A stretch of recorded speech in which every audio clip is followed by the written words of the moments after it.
bienvenue dans une nouvelle vidéo. Donc vous savez que c'est la vidéo annuelle où je vous fais la présentation de mes tops et de mes flops de l'année 2013. Donc en attendant, j'espère que vous avez passé de très bonnes fêtes de Noël, que vous avez été bien gâtés, notamment au niveau des livres. Donc voilà, je vais vous faire la présentation de toutes mes déceptions et tous mes coups de cœur de cette année 2013. Donc c'est subjectif puisque c'est mon avis. Évidemment, vous pouvez être d'accord avec, mais vous ne pouvez ne pas être d'accord avec. Évidemment, c'est mon avis et chacun ses goûts. Donc on va commencer d'abord avec les flops de cette année. Donc on va commencer avec un roman que j'ai lu en anglais mais qui est sorti en français. Il s'agit de Icons de Margaret Stoyle. Donc c'est dans mes flops parce que en fait j'ai rien ressenti à la lecture. Je trouve que je me suis pas du tout attachée aux personnages, je trouve qu'ils étaient creux. Et le truc que je regrette un peu, c'est que apparemment Margaret Stoyle et Camille Garcia séparément ça marche pas du tout.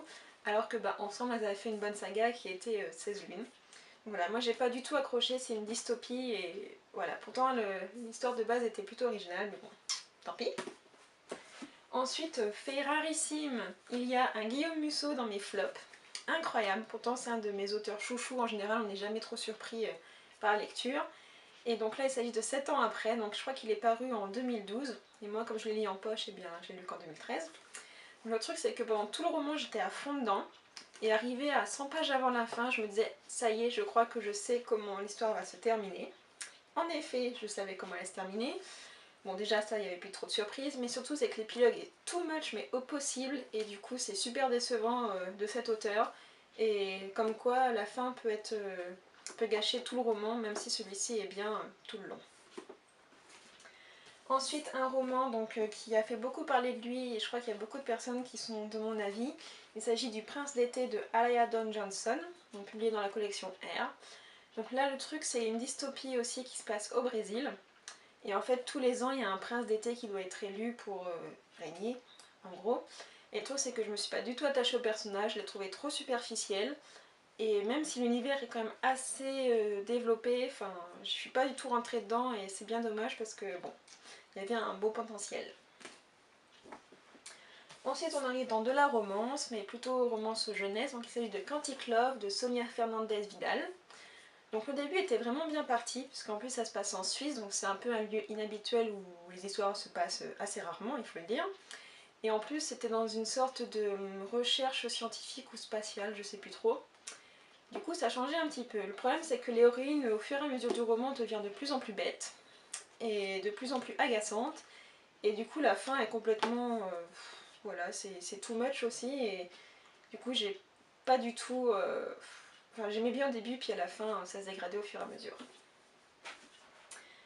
Ensuite un roman, toujours de la collection... Alors ça c'est un de mes livres qui vient de tomber. Toujours un roman de la collection Elle, il s'agit de Addict de Jan Ryan. Donc en fait le souci avec ce roman c'est que j'étais super mal à l'aise quand je l'ai lu, puisque l'héroïne pour gagner des cadeaux fait des actions. Et un genre de jeu concours télévisé. Et en fait les actions vont très loin et je trouvais que le message du roman était pas bien tourné. Voilà, c'était malsain et j'ai pas du tout aimé. Hop. Ensuite de la romance, mais cette fois pour adultes, il s'agit de Seducing Cinderella de Gina L. Maxwell. Donc là c'est une kinésithérapeute qui retrouve un de ses anciens amis, ou le frère l'ami de son frère, je crois que c'est ça, qui est un sportif de haut niveau, et qui fait appel à elle pour se soigner. Et tout ça va y avoir un genre de pari. Et le truc c'est que normalement dans une romance on est censé tomber follement amoureuse du mâle du livre, ce qui n'était pas du tout mon cas. Donc c'est déjà un petit peu dommage. Et surtout je trouve que l'héroïne est un petit peu bête. Et voilà, l'idée d'un pari c'est déjà du vu et revu. Et voilà, moi j'ai pas du tout été séduite malgré son titre. Ensuite, donc là j'ai les preuves non corrigées, mais je vais vous mettre la couverture maintenant. Donc il s'agit de Shadow Hill de Anastasia Hopkus, donc qui était publié chez Pocket Jeunesse. Le souci avec ce roman c'est que c'est déjà du vu et revu dans la littérature young adulte, et du coup c'est pas du tout nouveau, et j'ai eu l'impression de relire les romans young adulte que je lisais au tout début, donc quand j'avais 16-17 ans, donc au début de Twilight par exemple. Et voilà, c'est pas du tout nouveau et du coup c'est vu, revu et voilà quoi, c'est pas du neuf. On fait du neuf avec du vieux et ça marche pas.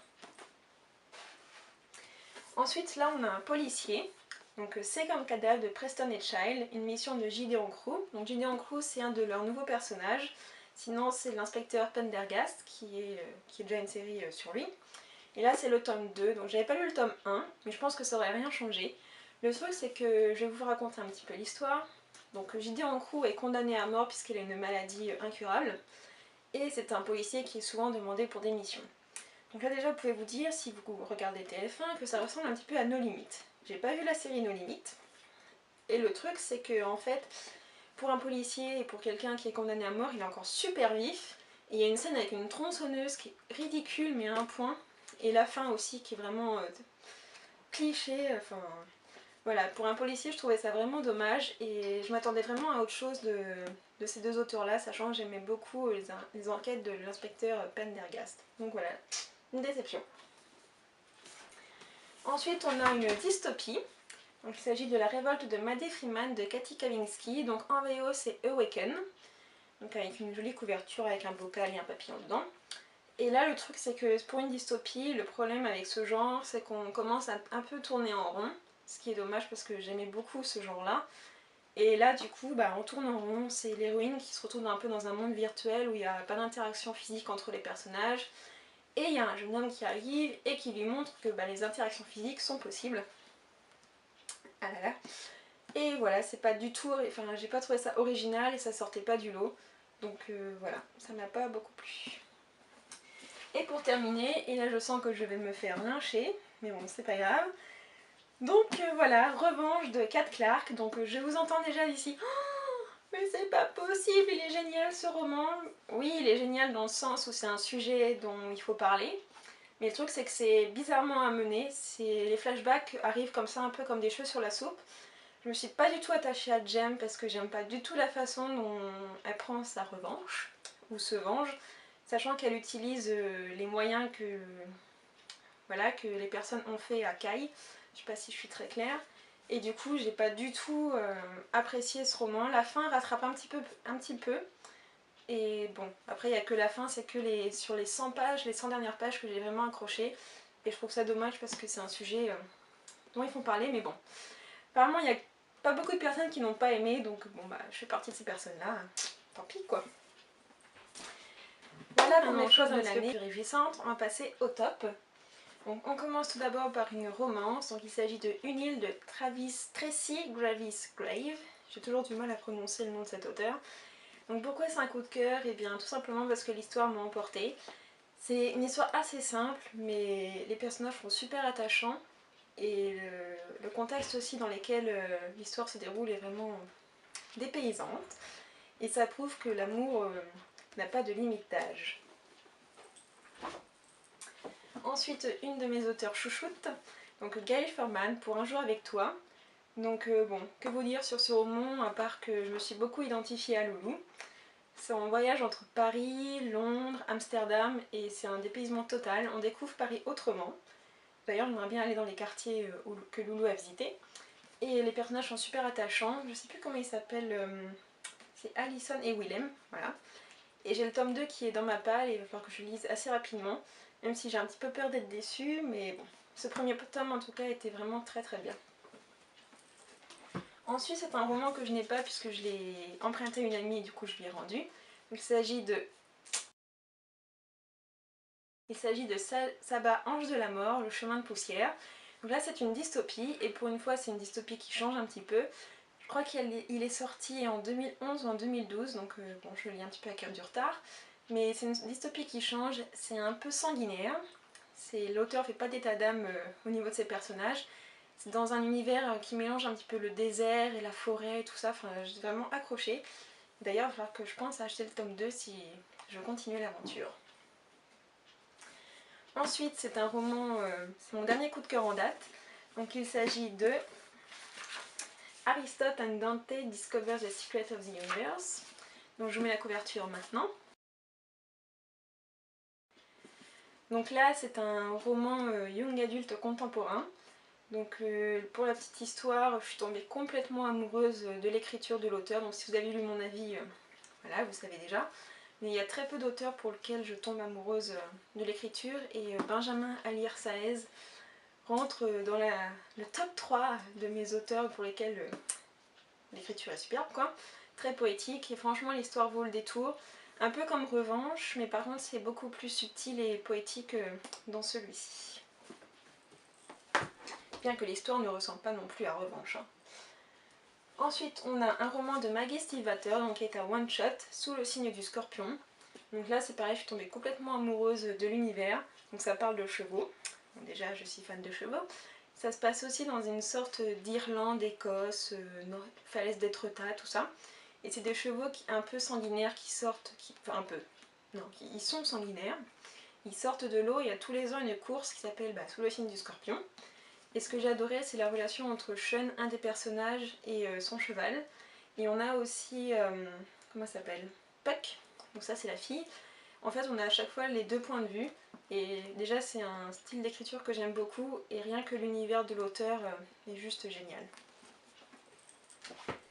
Ensuite on a un roman en VO donc, que j'ai lu cet été je crois. Donc c'est de Second Chance Summer de Morgan Matson.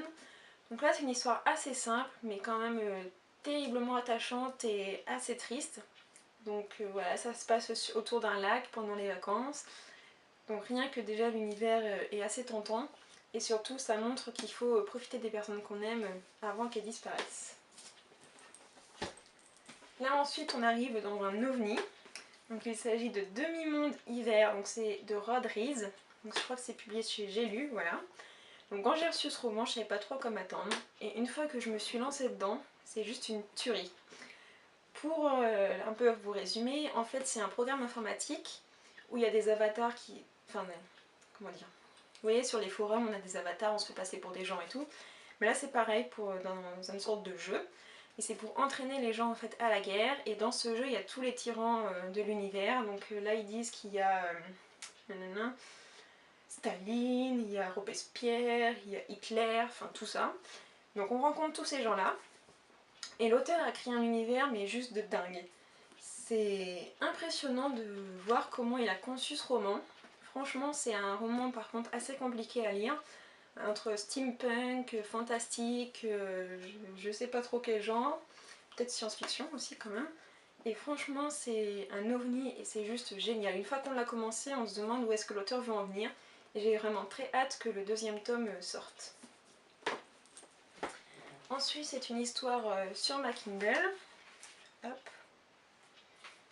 Donc, il s'agit d'une romance de Jennifer L. Armentrout, donc il s'agit de Wait for You. Voilà. Donc là c'est une petite histoire toute mignonne, donc Cam, le personnage principal, a fait battre mon petit cœur, oula. Et je suis juste tombée, pas amoureuse, mais je suis un peu amoureuse de l'histoire. Je me suis aussi beaucoup attachée à Vrick et Casanière, comme moi, donc je me suis un petit peu attachée à elle. Et j'ai hâte aussi de voir l'histoire que l'auteur va faire sur deux personnages qu'on voit dans ce premier tome. Donc voilà, une très bonne petite romance new adulte. Ensuite, de la dystopie. Il s'agit de la 5e vague de Rick Yancey. Donc c'est un bon pavé. Et ce qui est bien avec cette dystopie, c'est qu'on ne sait pas du tout où on va jusqu'à la fin où on est bouche bée. Puisqu'on ne s'attendait pas du tout à ça. Et c'est là qu'on se dit, vivement le tome 2 pour savoir comment ça va se finir, quoi. Et pour terminer, donc une romance new adulte, Reason to Breathe de Rebecca Donovan. Donc là j'ai vraiment un petit pincement au cœur parce que c'est vraiment une très belle histoire, j'ai pleuré en lisant ce roman. Franchement je peux que vous le conseiller, c'est un sujet assez fort, vraiment bien traité, pas du tout hard et tout ça. Et c'est très subtil et franchement ça vaut vraiment le détour. Pareil, j'ai le tome 2 dans ma palle et il faut que je m'y mette assez rapidement. Donc c'est une trilogie. Hop, voilà. Voilà, c'était mon top et flop de l'année 2013. J'espère que ça vous a plu. Peut-être que je vous aurai donné des idées de lecture, pourquoi pas. En attendant, je vous fais plein de gros bisous, je vous souhaite plein de bonnes lectures et puis je vous dis du coup à l'année prochaine. Salut!